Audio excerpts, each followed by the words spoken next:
In this episode of TFX TV, we're going to modify the DIY OtterBox tripod mount to fit the new LifeProof iPhone case. Since the LifeProof case is 100% waterproof, you can now film in the rain. It's time for TFX TV. Let's plug in.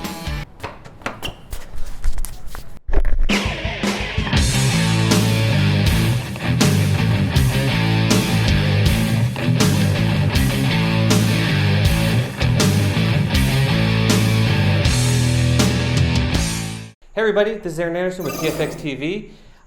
First of all, I wanted to say that TFX TV isn't about the iPhone. It just happens to be my hobby horse at the time being. So I was debating, should I do another iPhone tutorial or whatever, but I've been getting a lot of messages on how you can use your LifeProof waterproof case with my OtterBox DIY tripod mount. So I was thinking of a next up-and-coming TFX TV show about some rainy conditions. So I said, you know what? Let me try the LifeProof case because it's waterproof, and if I can modify the mount that was specifically for the OtterBox, and that's exactly what I did. And since I've been getting some messages on it, I said, well, let me do this tutorial on how I modified my DIY iPhone OtterBox tripod mount to fit the LifeProof iPhone case. Oh, that's a mouthful. So check out this quick tutorial on how I did it. It's really easy, and I hope you guys enjoy it. This is Aaron Anderson. Till next time. Here I'm trying to fit the LifeProof case in the OtterBox belt clip, which it will not fit. So we have to do some modifications. First of all, you have to Dremel this area here, because it curves up and it doesn't fit quite right, and hopefully you can see it in this video here that I'm just basically cutting the corner off of the OtterBox belt clip.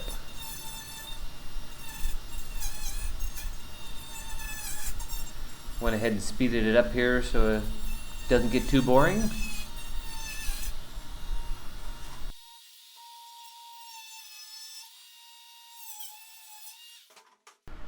See, I just cut off the corner there, taking away some of the excess plastic, fitting the LifeProof iPhone case in there, seeing what needs to be done next. Now on the LifeProof case, there's these little rubber nubs. I already cut one off, but I'm trimming it down a little more here. Now I made sure by looking inside of the LifeProof case that these little protective nubs are solid rubber, so you can cut those off and you'll be fine without destroying the waterproofness of the case. But the vibrating switch is actually not solid rubber. If you cut that off, you will have a permanent hole in your LifeProof case. So do not touch the little vibrating on and off switch, just the little pointy rubber little nubs. In order for this to work, the placing of the vibrating switch thingy is a little different than the OtterBox, so I had to Dremel out the hole a little bigger so that the LifeProof case will fit nice and snug.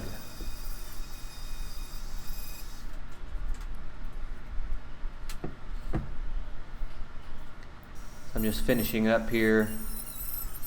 Now on the OtterBox case, there is a little lip that when the OtterBox went in there, it fit nice and perfect with inside the lip. So in this situation, we have to Dremel flat that little edge or lip on the case so that the new LifeProof case will fit perfect. It'll be nice and flat against the back of the OtterBox belt clip. There it is. Looks nice and flat.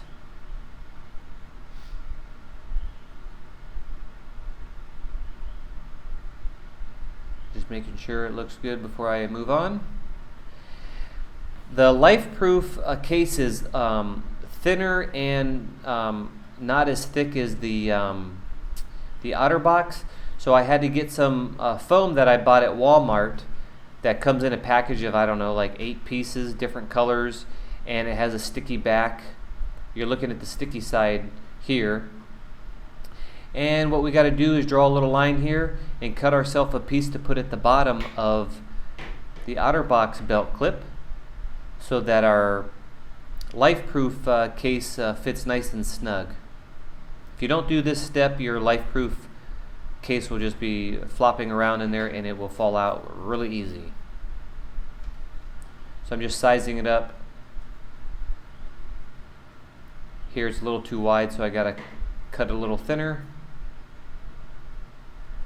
So that's what I'm doing here, just making sure I cut enough off not to have too much slack, but that it fits perfect, and it does.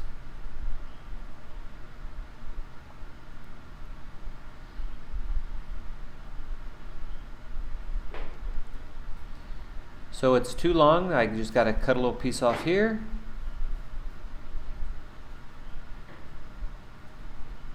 Peeling the sticky protective backing off.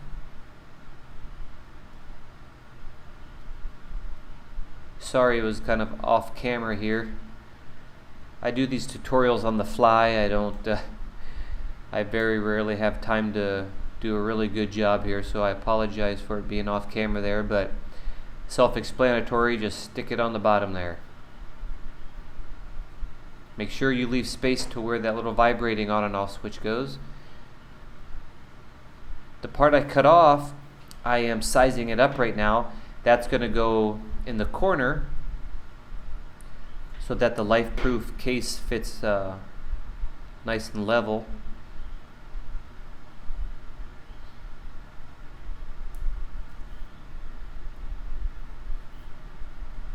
Again, remember, leave a little space where the vibrating button goes.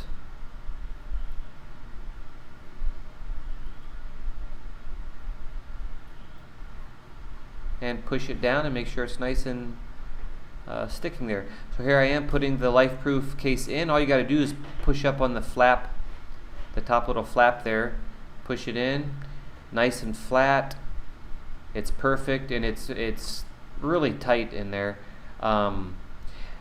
Nice and snug. It doesn't fall out. I shook it pretty hard and it works pretty darn good.